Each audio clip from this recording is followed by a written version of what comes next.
हाय सगळ्यांना नमस्कार. गुरांचं वज काढायला आलो. एवढंच आहे आता वज. आता परत काय घालायचं गुरांना झालं. कडवा संपलं खोडवा संपला. आता काय करायचं? आता ही ट्रॅक्टर यायचंय थोड्या वेळाने नांगरायला. म्हणजे नांगरायला यायच्यात ना. हा मग ही रान नीट करून ह्याच्यात मका टाकायची परत ना. आता ही दोन तीन वजी निघतेली. एक वज काढून ठेवले. आता बापू वजन यायचे तर गेल्यात लाकडीला. होय आता आमची बाजरी लगेची 4-5 दिवसात किती मोठी झाली. दे इकडे ते मग इतकी मोठी झाली. जवळ दाखवून तुम्हाला दावीन परत. मी येतानाच पाणी पिलेले नको म्हणतो. बाबळीचं सरपण पण घरी न्यावं लागेल. हे आम्हाला हायत लाकडं कुठं खालचं मकवान. मला एक चक्कर मारून दाखवते किती मोठं आलंय. ही पण गुरांनाच खायला टाकले. इथली बाबळ पडल्यामुळे आमच्या रानाचा सगळा शोध गेला. सगळं आमचं गबाळ राहत होतं त्याला सगळं कुटानाच होऊन बसला. आता कुठं ठेवायला आणि कुठं काय करावं असं होतंय. ते पण हाय सरपण मका हो काय. सकाळी ह्यात बाप्पा औषध मारायला आलं तर. आणि कोथिंबीर किती मस्त उगवली. दिसली काही कोथिंबीर आणि खालचा ऊस पण डरम ठेवला तिथं औषध मारायसाठी. त्यातली पण भाजी छान आली. आणि ते सगळ्यात खालचा ऊस ते तितका मोठा झाला. मागल्या 6 महिन्यातला बघितलेला तुम्ही.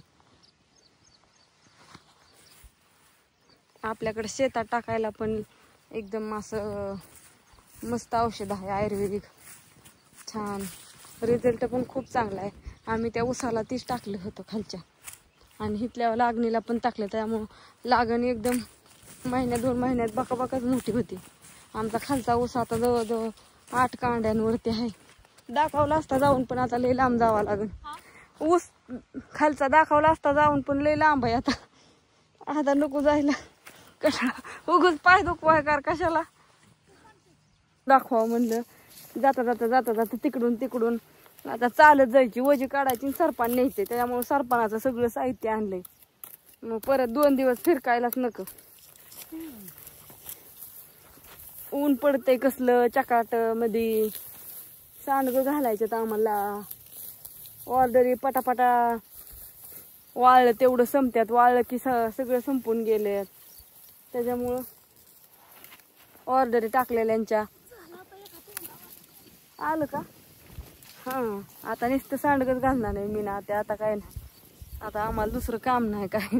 आता काय वजी काढा यायचं संपलंय आमचं. बापूचं ऊसाच्या मोळ्या आणून टाकल्या आम्ही प्रिया होया ते. हा आता रानातलं वजी संपली की मग झालंच. काही टेन्शन नाही घ्यायचं एवढं. अख्खी वजी वाहिली काढले. सगळं काढायचं झाले. आता आम्ही जाणार आहे घरी. थोडीशी भाजी हे घेतो. सरपण बांधायचं मग जायचं घरी. वारं सुटले. शेरडावाले शेरड आता गेल्या पिशवी घेऊन मला न्यायचं जियार. चला बघा बाजरीला किती फरक पडलाय हो का. तुम्हाला म्हटलेलं ना मी जवळून दाखवेन. परवा दिवशी खाया टाकून भिजवली. एवढी मोठी झाली लगेच. आत्या आल्या तिकडून बापूला वज बांधून दिलं. मी आली होती जार घेऊन. तर भाजी ही काढायची आणि इसनं मधनं असं एपराईट करीत चालत जायचं. ह्या ढिगोऱ्याच्या पलीकडं आमचं घर आहे. छान. चला तर शापू आणि कोथिंबीर थोडी निघल्या भाजीला. आता बऱ्याच वाजलेत. कसं काय वाटते बाजरी. नादच खुळा ना. हा वाटणारच. संध्याकाळची वेळ झालेली आहे. घरी आलो मग अशीच सरपणाचं वज घेऊन. दोघी एक चालतच आलो आणि गुरांचं काम केलं. आल्या आधी गुरांचं करावं लागतं. नाहीतर लय वाराट्या ते गुरांचं केलं. आणि इकडंच आली. आता स्वयंपाकाचं बघायचंय. चला काहीतरी त्या शापू चुक्याची भाजी किंवा असं काहीतरी गरगटी मस्तपैकी भाजी करायची. आता ही बघा कशी झोपले ती. आराम चाललाय ना तुमच्या दोघाचा पण. ऐ इतका गार झोपलाय का. होय रासार जायचंय वय कुठं. जेवली? मी म्हणलं अगं बा तू मला वाटलं तू भांडीत घासते अगं. भांडी तरी घास केलं इथं कटाळा आलाय अगं मला. सगळी गोळा करून घास की अगं. रानात सकाळ धरून काम करतोय अगं. गोळा करून ठेव बर. मी घासते बर. कर गोळा. चला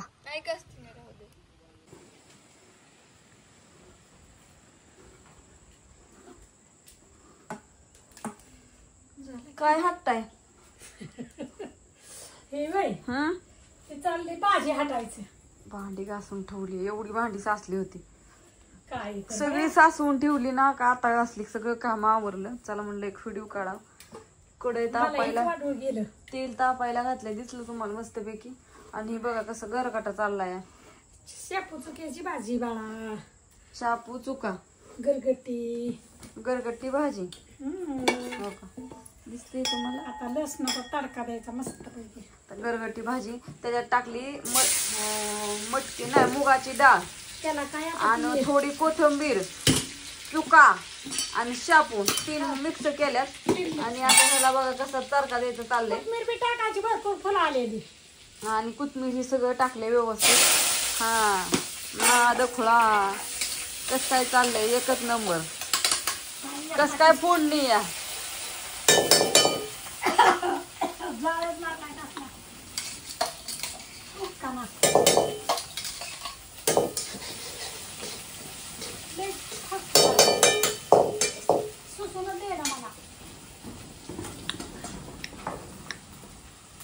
नुसतं बघा तुम्ही आता तडका मारी काम. गरगटी भाजी शापू चुका कोणाकोणाला आवडती त्यांनी कमेंट करून सांगा की शापू चुक्याची गरगटी भाजी मस्तपैकी आवडती. त्यात थोडं बाजरीचं पीठ. कोण कोण ज्वारीचं पीठ पण घालतं. थोडस नॉर्मल ज्वारीचं पीठ किंवा बाजरीचं पीठ टाकायचं. हा जिरी बाजरीचं नसन ज्वारीचं नसन तर गव्हाचं टाकायचं. गव्हाचं नसतं. काय ना खरं बसत ज्वारी आणि बाजरी. पालकच्या भाजीला आणि शापू चुक्याच्या भाजीला गरगटी करायची. बेसन पीठ बी टाकलं तरी चालतं. हो का बेसन पिठाचं नव्हतं माहिती.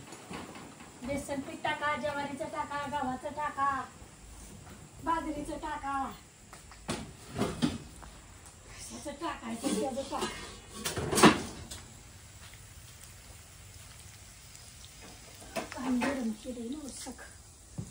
झालं का तडका मारा चला. कोण लगेच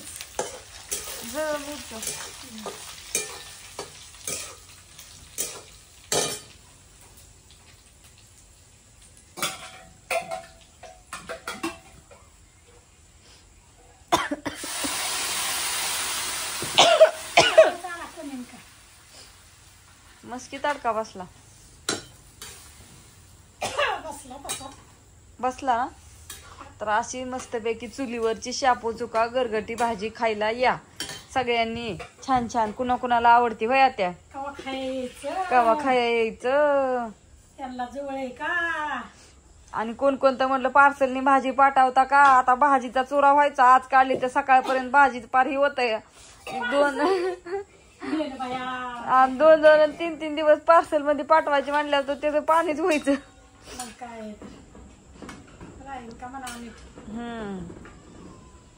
बस की लय झाली भरली कडे.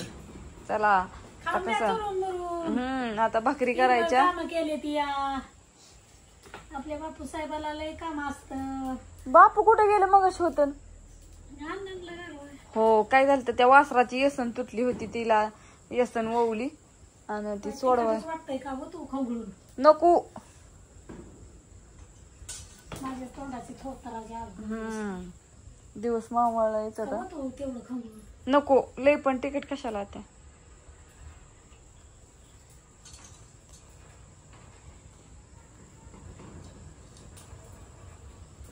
भाजीला लय सकाळ